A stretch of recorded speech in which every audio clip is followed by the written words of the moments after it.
Hello everyone and welcome back to the channel. Today we're taking a different angle, less Wall Street, more fight night.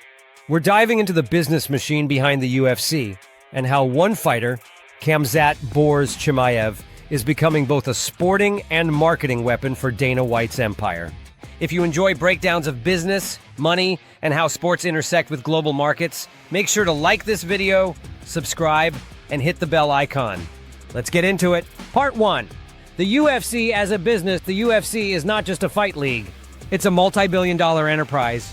In 2023, UFC merged with WWE to form TKO Holdings, valued at over $21 billion.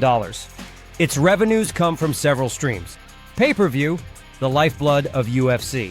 A blockbuster fight can generate over $150 million in one night. McGregor's fights have hit nearly 2 million PPV buys. Broadcast and streaming, ESPN struck a $1.5 billion deal over 5 years to broadcast UFC content.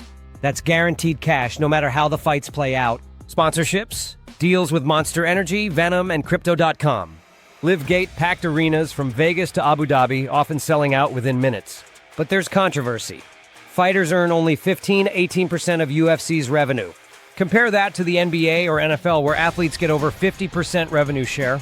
It's one reason stars like Francis Ngannou left. Still, UFC has built an incredibly profitable model.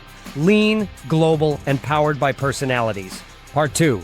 Enter Khamzat Chimaev. So, where does Khamzat Chimaev fit in? Chimaev, also known as Borz or the Wolf, has one of the most unique stories in modern MMA. Born in Chechnya, raised in Sweden, he burst into the UFC in 2020, fighting twice in 10 days and dominating both opponents. That early hype created a myth. This guy was unstoppable. And the UFC loves unstoppable myths. Here's why he matters. The style.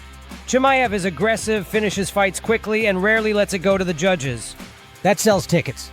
The market UFC is expanding in the Middle East, especially Saudi Arabia and Abu Dhabi. Chimaev is a perfect poster boy for that market. He's Muslim, he speaks multiple languages, and his fan base is global. The brand. Borz isn't just a nickname, it's a character. The Wolf. It's marketable, it's iconic, and it sells merchandise. UFC used Khabib to dominate the Russian market. Now they want Chimaev to open the Middle East. Part 3. Money, risks, and controversy. But every star is a double-edged sword. Injuries? Chimaev has been sidelined multiple times. For UFC, an inactive star means lost revenue. Controversy. He's been linked publicly to Ramzan Kadyrov, the Chechen leader, which creates political tension. The UFC usually sidesteps this, but it's a PR risk. Competition. Unlike McGregor, who had the mic skills to promote himself, Chimaev's English is limited. That could cap his mainstream US appeal. Still, his fights remain must-watch television. And if the UFC lines him up for a title shot, especially in the Middle East, PPV numbers could explode. Imagine Chimaev fighting for a belt in Riyadh. That's not just a fight, it's a geopolitical business event. Part 4, the verdict. So what's the big picture? The UFC is one of the most profitable sports organizations in the world, and it thrives on personalities. Khamzat Chimaev is not just a fighter, he's an asset. He's a product Dana White can sell to a new audience, just like he did with Ronda Rousey, Conor McGregor, and Khabib Nurmagomedov.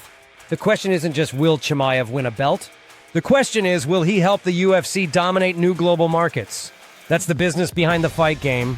So what do you think? Is Chimaev the next McGregor-level superstar or too risky to build around? And will the UFC's global expansion keep fans happy? Or does the business model risk burning out fighters? Drop your thoughts in the comments, and if you enjoyed this breakdown, smash that like button, subscribe, and join us for more deep dives at the intersection of money, sports, and business. Thanks for watching, and I'll see you in the next one.